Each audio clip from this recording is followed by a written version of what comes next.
પિતા શબ્દ તો સૌ કોઈ જાણે છે, પણ તેનો મન કોઈ જાણે છે નહીં. તો આજે હું જણાવું.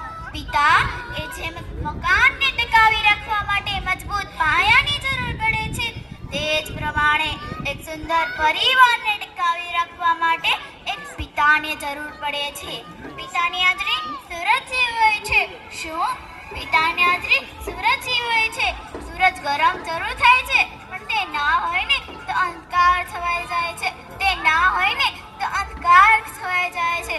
એક કહેવત છે સાહેબ કે ઘોડે ચડતું બાપ મરજે પણ છાણા વીતી માં ન મારતી. તો સાહેબ, હું ફક્ત તમને એટલું જ કહેવા માંગુ છું કે તમે તે બાળક પાસેથી જાણી જોજો જે બાળકે પોતાના પિતાને ગુમાવ્યા છે, જે બાળકને પોતાના પિતાનો પ્રેમ નથી મળ્યો, તમે તે બાળક પાસેથી જાણી તો જોજો કે જીવનમાં પિતાનું મૂલ્ય શું છે.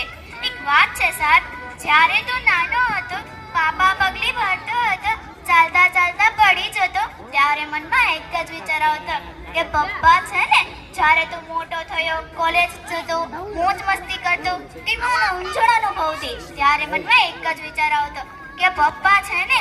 તો સાહેબ, તમારે જાણવું છે ને કે જીવનમાં પિતા વિના તમારી ઓકાત શું છે. તો એક દિવસ તમારી શેરીમાં એકલા આટો મારજો અને એક દિવસ પપ્પા સાથે આટો મારજો. ખબર પડી જ જશે. જ્યારે તમે એકલા હશો ને, અરે તમને બોલાવવાની વાત તો દૂર રહી, લોકો તમારી સામું પણ નહીં જોવે. માં ઘરનો ગૌરવ છે ને, તો પિતા ઘરનું અસ્તિત્વ છે. માં પાસે અશ્રુની ધારા, તો પિતા પાસે સંયમ હોય છે. 2 સમયનું ભોજન માં બનાવે છે ને, તો જીવનભરના ભોજનની વ્યવસ્થા પિતા કરે છે.